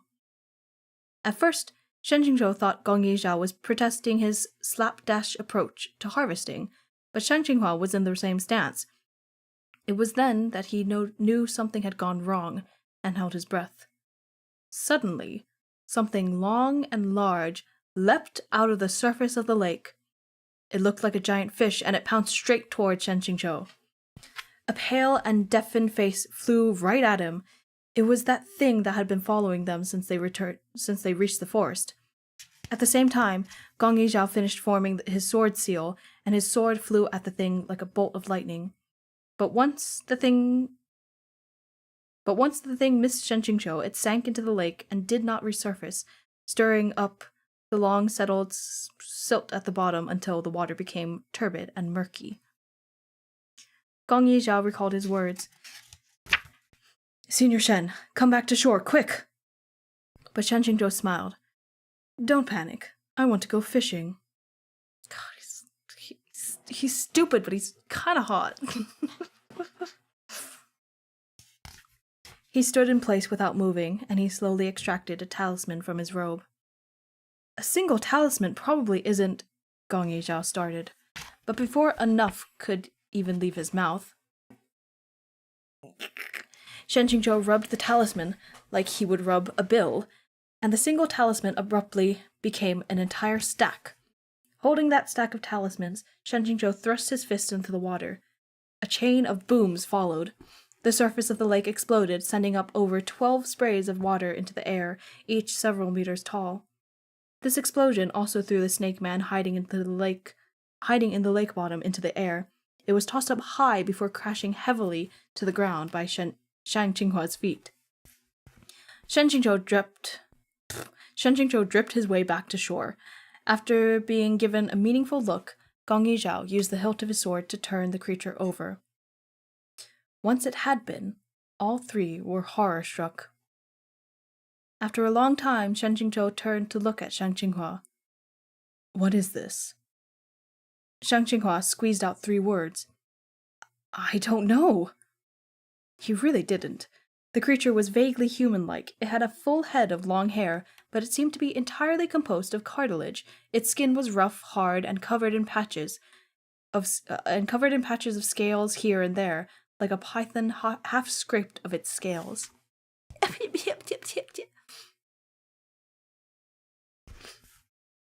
Though Shen Qingzhou had originally thought it was a female ghost, upon taking a closer look at its face, though it was bloated, he could faintly discern that it was that of a man. Shang Qinghua gave Shen Qingzhou a questioning look. "Did I?" he asked. Meaning, did I write this kind of thing? Shen Qingzhou frowned. I don't think so. If the original novel had been given this thing more than 10 words of description, there was no way he wouldn't have remembered. Of course he wouldn't.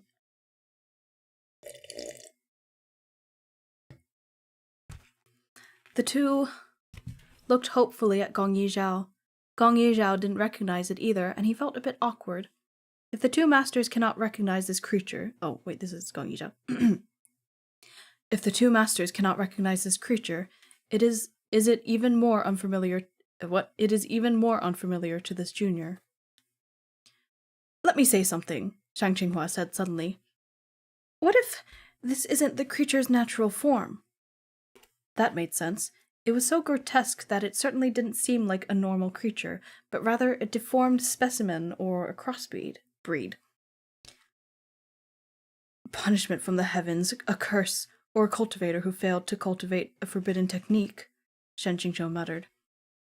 All three of those events could indeed result in this kind of monster, said Gong Yizhao. The snake man on the ground seemed to be irritated by the word monster, and its tail-like back half furiously slapped the ground. Shang Qinghua hurriedly dodged away.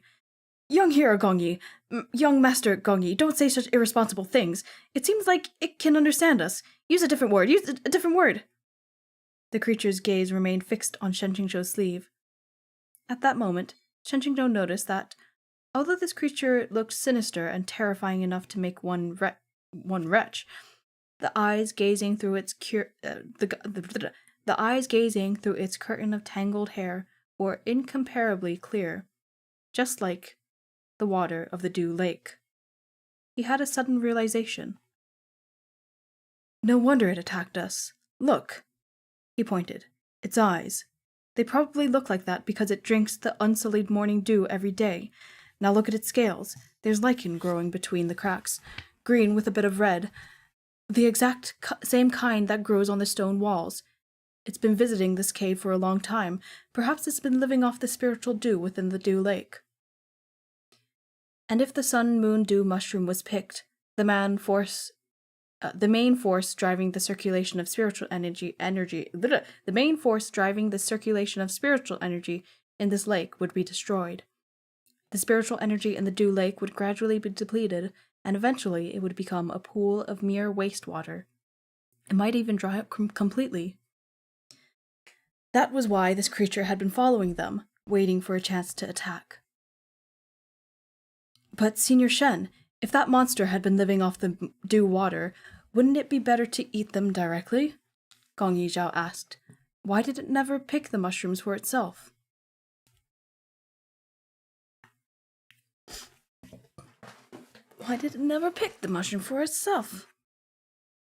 When we were in Bailu Forest, it kept obstructing us, said Shen Qingzhou. At first, it only retreated after it was burned by the sunlight reflecting off my sword blade. Perhaps it can't stand light, especially light from the sun and moon, so it can only move within the shade of forests, inside caves, and beneath the water. He pointed at the shaft of light beaming down from the cave's domed ceiling. The sun-moon dew mushrooms are steeped in sunlight and moonlight all day and all night. Of course it couldn't approach them.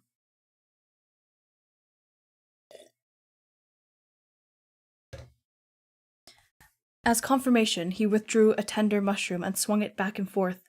As expected, the snake man's eyes lit up and it urgently craned its neck toward it, bearing a mouthful of dense white teeth. Gong Yizhao prodded it with the hilt of his sword and flipped it over again. The snake man strained, struggling and wriggling on the ground, but it couldn't turn back over. Oh! Gong Yizhao turned his sword point down, seemingly prepared to stab it through. Wait, Shen Qingzhou said hurriedly. I sneeze. Hang on.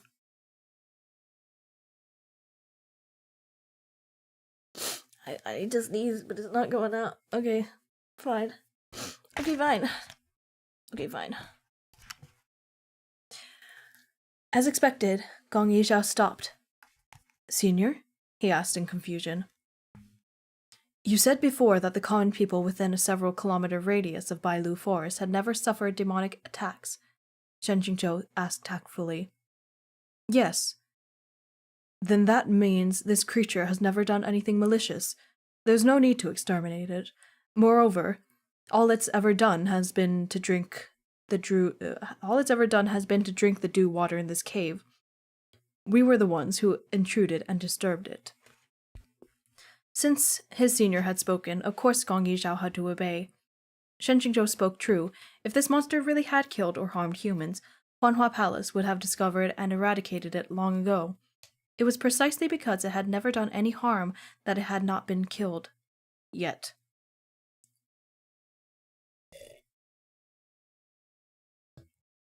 Therefore, Gong Yizhao sheathed his sword, and he observed Shen Qingzhou looking at the creature on the ground with a benevolent gaze.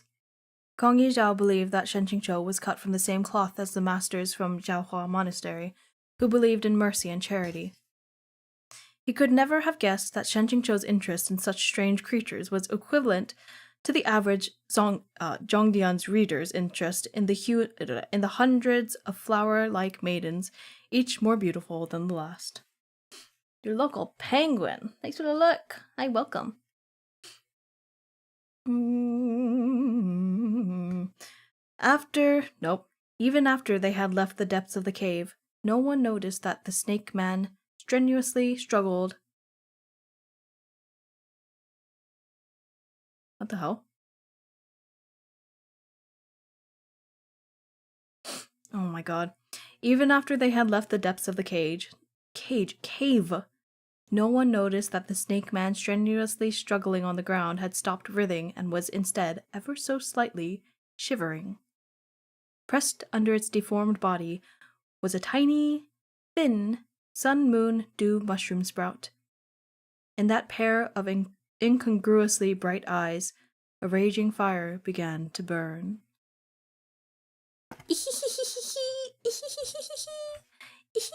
Okay, that's a scene break, but there's like 4 pages left.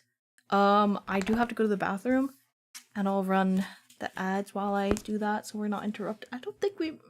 I'll just do it in case, so we're not interrupted. But yes, I will be right back. Okay, see you soon, burb.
Alright, I am back.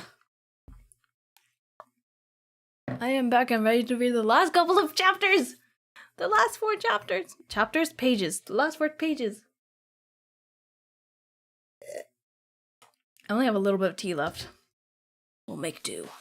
We'll make do, as these people are doing as well. I'm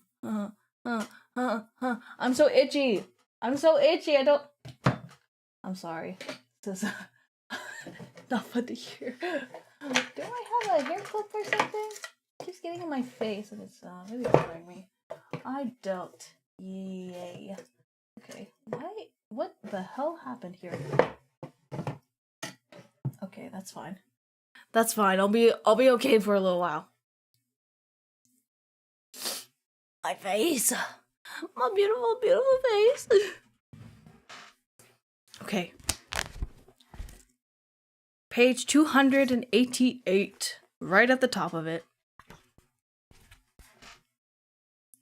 After exiting Bailu Forest, Gong Yizhao invited the 2 peak lords to visit Huanhua Palace.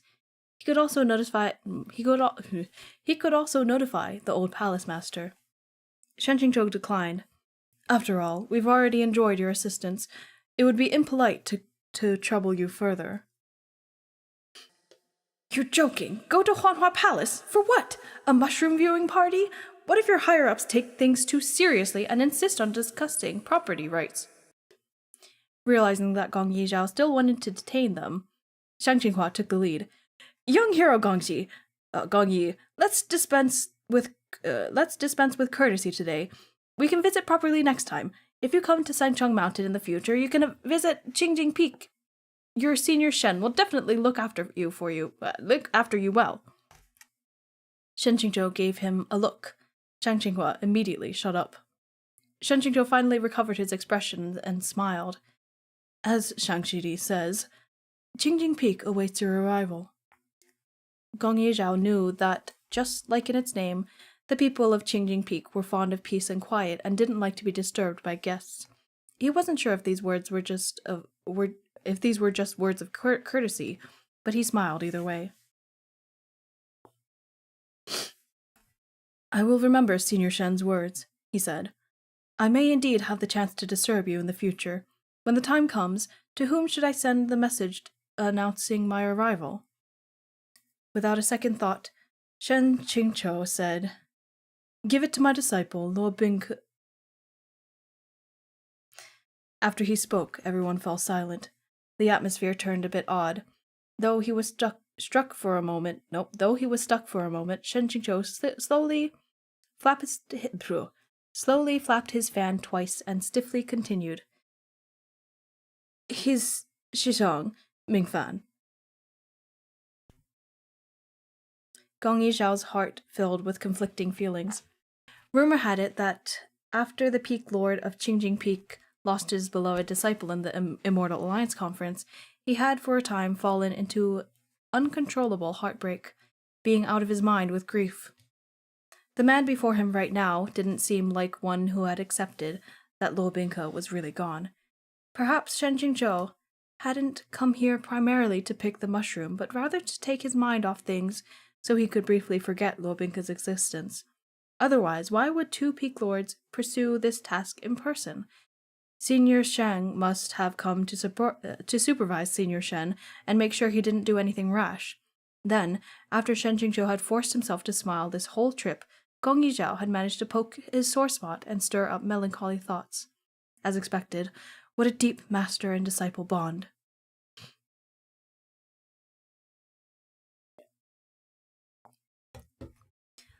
Until they parted ways, Gong Yizhao kept looking back at Shen Qingzhou every 10 steps, his gaze a tangled mix of awkwardness, sympathy, sorrow, and admiration. Shen Qingzhou was a bit creeped out by this gaze. It had only been a slip of the tongue. What stories was Gong Yizhao making up in that head of his? It's true, Shang Qinghua sighed when they were alone again. It's actually true. Shen Qingzhou gave him a kick that was neither heavy nor light. What's true? I've been watching you for a while, and I have something to say. Besides, keeping it in is uncomfortable, said Shang Qinghua. Cucumber Bro, did you really see Lobinka as the apple of your eye? Did you adore him as your darling baby and disciple? He went on analyzing the evidence piece by piece. I heard your Qingjing Peak disciples say that ever since returning from the Immortal Alliance conference, Shen Shishang has been out of his mind with grief, his thoughts wandering all over the place. Time after time you call Lobinka's name, and you stand in front of that sword mound and sigh in sorrow. I didn't believe it, but just now I finally witnessed it with my own eyes. Cucumber Bro, I really never thought that you were this sort of person. Fuck, out of your mind again? Is this phrase going to be the eternal stain on my lifetime of hard work? My disciples also all supposedly walk the path of scholarly detachment. When did they turn into such gossips, spreading this sort of nonsense everywhere? What are you doing with your master's image? Shang Qinghua continued to dig his own grave. Cucumber Bro, can I ask, how did you see Lo Binke? I remember you were one of his fans, right? You roasted a huge number of the characters I wrote, but even so, you never roasted him. To you, is he a character, or is he a... A chill ran down Shen Qingzhou's back. This bizarre interrogation from Great Master Airplane Shooting Towards the Sky was identical in tone to high school girls gossiping in the dorms after lights out. Tell me, do you have a crush on... blank? No, what are you talking about? Dodging the question, don't be shy. Has this fucking cow emoji with the going like, ee? I don't know how to explain it. I don't. Haha, I hate you, go to bed. Lightning. Lightning from the 9 heavens. Actually, I'll just type it out in my chat. Hang on. It's like the... Oh, wait, I can't. I don't know. Wait, I can't. I don't have that one. It's like an upside down U. I don't know how to do that. Shang Qinghua was in fact innocent. He was honestly asking and was interested in discussing the matter. It was Shen Qingzhou who was overthinking the skeletons in his closet. Why aren't we moving? Shen Qingzhou snapped, interrupting him. Shang Qinghua started. What? Shen Qingzhou stared back and shoved the reins into his hands. Gong Yizhao left, so we need a driver. Why haven't you driven even once? Shang Qinghua asked suspiciously. You should be considerate toward the poised... What? You should be considerate toward the poisoned invalid. Invalid my ass, thought Shang Qinghua. Who was happily fighting monsters and blowing up spiritual lakes just now? Have you some dignity? Shen Qingzhou relaxed within the carriage and shook out his sleeves. There were still 5 years before Lo Binke could leave the endless abyss and return to the human realm. If nothing went wrong, the mushrooms they had just harvested would definitely be enough to save Shen Qingzhou's life. However, he had forgotten the fundamental stupidity of proud immortal Demon Wei. If nothing went wrong at such a If nothing went wrong at such a crucial junction in the novel's storyline, that meant it wasn't exciting enough. And that's the end of the fucking book. That is the end. No more, no more. Wow, wow, wow, wow, wow, wow, wow, wow, wow. Oh, I have to make more thumbnails now. Great. Damn. We got this in 7 streams. Which is not... I made so many you know... Okay, but this book is kind of short, to be honest. Compared to the other ones I've read, this one's kind of short. It's only like 280 pages?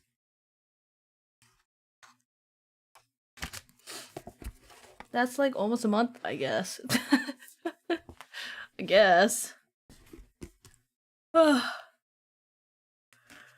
Alright. Alright, bitches. Wait, no, because I do it once a week, so it's like 2 months. Huh?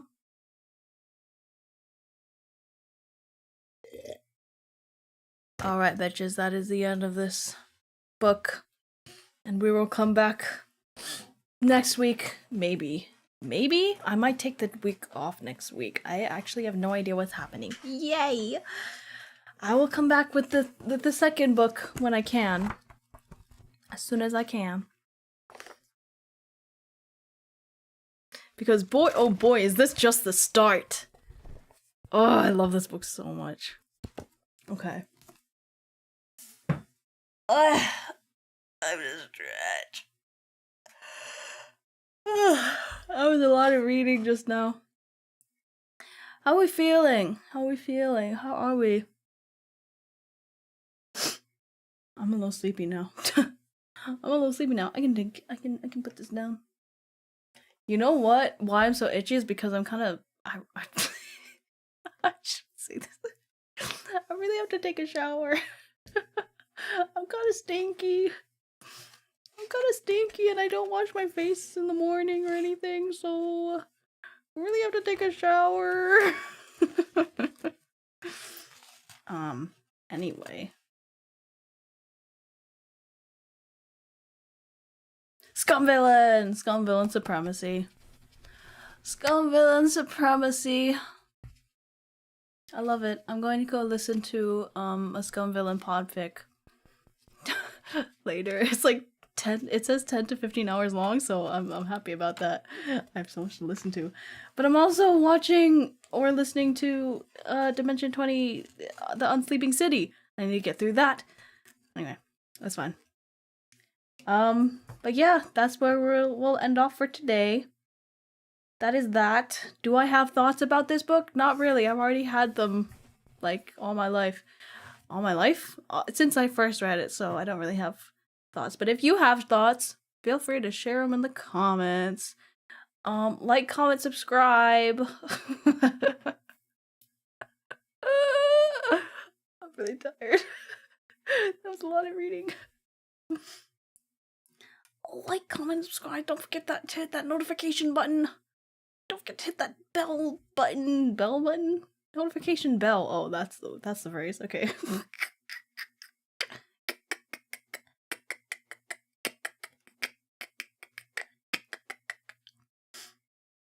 Like and subscribe for more yaoi book content indeed. Indubiously. What does that mean? What does indubiously mean? Or I don't remember the word. Oh boy. Yeah, okay, I'll head out. I'm not gonna raid anyone. I'm just gonna head out. I'm gonna go get something to eat. Y'all should too. If you need to eat, if you need to do stuff. Unfortunately, we are going back into the real world now. So, I'll see you on the other side. Bye. Bye. Bye. Bye. Bye. Bye. Bye. Bye. Bye. Bye.